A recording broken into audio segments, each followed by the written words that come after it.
Good morning, नमस्कार, सत श्री अकाल, आदाब। आज मैं आपके सामने जो टॉपिक डिस्कस करने जा रहा हूं वो चीज है जो आप लोग सब अपने खेतों में भर भर के डालते हैं और जिसके बिना आपको लगता है कि आपकी खेती नहीं हो पाएगी, वो है डीएपी और यूरिया। क्या आप जानते हैं इस बारे में कि डीएपी में क्या होता है, कितने परसेंटेज होता है? मेरे ख्याल से बहुत सारे किसान भाई इस बारे में जानकारी पूरी तरह से नहीं रखते हैं।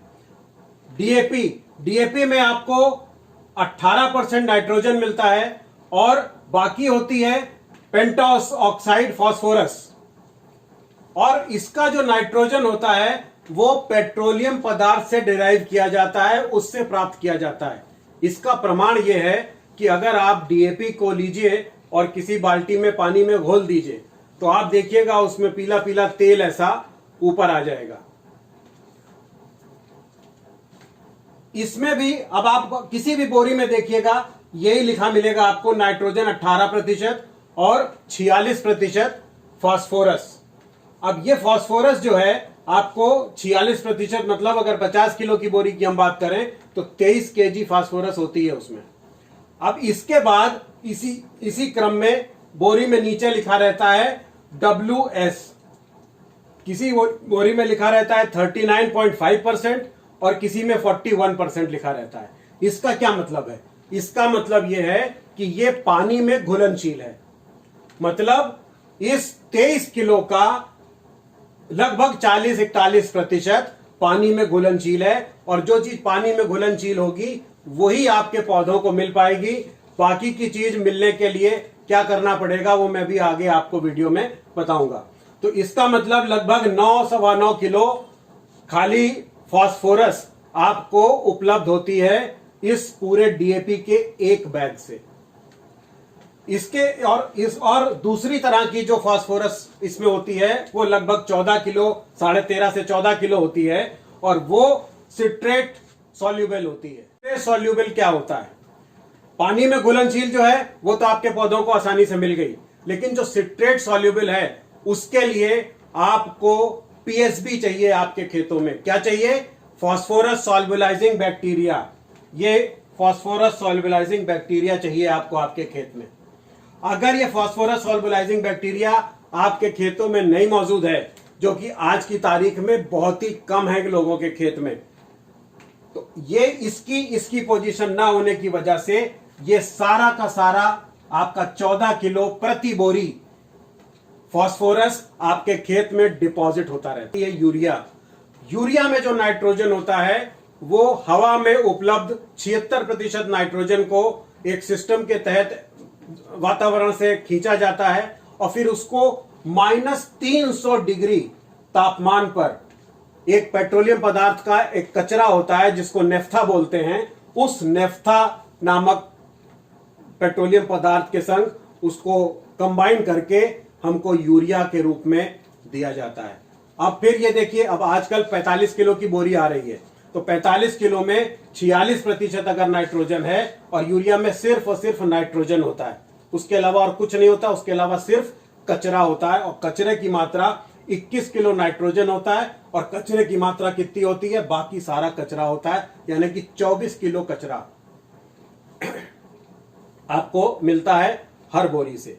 अब अगर आपको इन चीजों को अपने खेतों में जो भंडार मौजूद है आपके पास, आपने पता नहीं कितनी क्विंटलों डीएपी अपने खेतों में डाल रखी है, कितनी यूरिया आपने दे रखी है खेतों में, तो डीएपी को अगर आपको सॉल्युबलाइज करना है, यानी कि अगर आपको फास्फोरस को सॉल्युबलाइज करना है, तो आपके खेत में एक प्रचुर मात्रा में, एक अच्छी मात्रा में बैक्टीरिया होने चाहिए जिनका कि नाम है फास्फोरस सॉल्युबलाइजिंग बैक्टीरिया।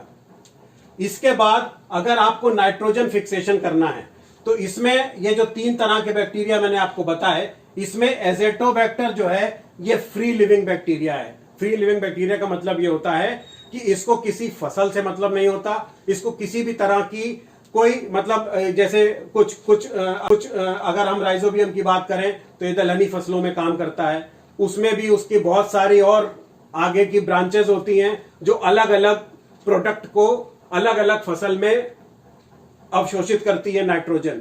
लेकिन एजेटोबैक्टर क्या करता है, ये वातावरण से नाइट्रोजन खींच करके आपकी जमीन में डायरेक्ट नाइट्रोजन की पूर्ति करता है। और सबसे कमाल की बात यह है कि अगर एजेटोबैक्टर एक सही मात्रा में आपके खेतों में है तो आप ये जान लीजिए कि सिर्फ 3.5 महीने में लगभग 350 केजी नाइट्रोजन। अब आप इससे अंदाजा लगा सकते हैं कि कै बोरी यूरिया। ये सिर्फ अदृश्य जीवाणु जो हमारे और आपको आंखों से नहीं दिखते हैं, ये सारे जीवाणु कितना बड़ा काम कर सकते हैं। एजेटोबैक्टर सिर्फ नाइट्रोजन फिक्सेशन का ही काम नहीं करता है। एजेटोबैक्टर बैक्टीरिया आपके खेतों में पीएच बैलेंस मेंटेन करने का भी काम करता है, क्योंकि ये सल्फ्यूरिक एसिड रिलीज करते हैं, और जब ये सल्फ्यूरिक एसिड रिलीज करते हैं तो आपके खेतों का पीएच बैलेंस करने का ये काम करते हैं। इसके अलावा जो बैक्टीरिया मर जाते हैं, यानी कि उनके जो सेल्स डेड हो जाते हैं, वो डेड सेल्स आपके खेतों में कार्बन नाइट्रोजन रेशियो मेंटेन करने का काम करते हैं।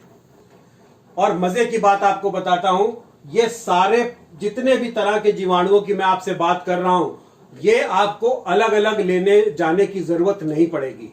ये सारा कुछ ग्रीन प्लैनेट नाम की कंपनी ने आपको इस प्रोडक्ट में पूरा का पूरा दे रखा है। इसका नाम है प्रीमियम।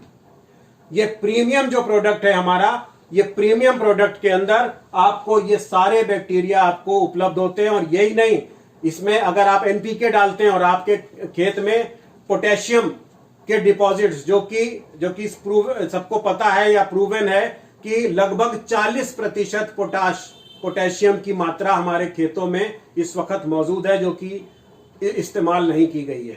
तो अगर उसको आपको पोटेशियम मोबिलाइजिंग बैक्टीरिया की जरूरत है, तो वो भी हमारा जो पावर प्लांट प्रीमियम नाम का प्रोडक्ट है, वो आपको उसको भी प्रोवाइड करता है। और यही नहीं, साथ ही साथ ये राइजोबियम और इस तरह के लगभग 50 स्ट्रेन्स ऑफ बैक्टीरिया आपको इकट्ठे मिलते हैं।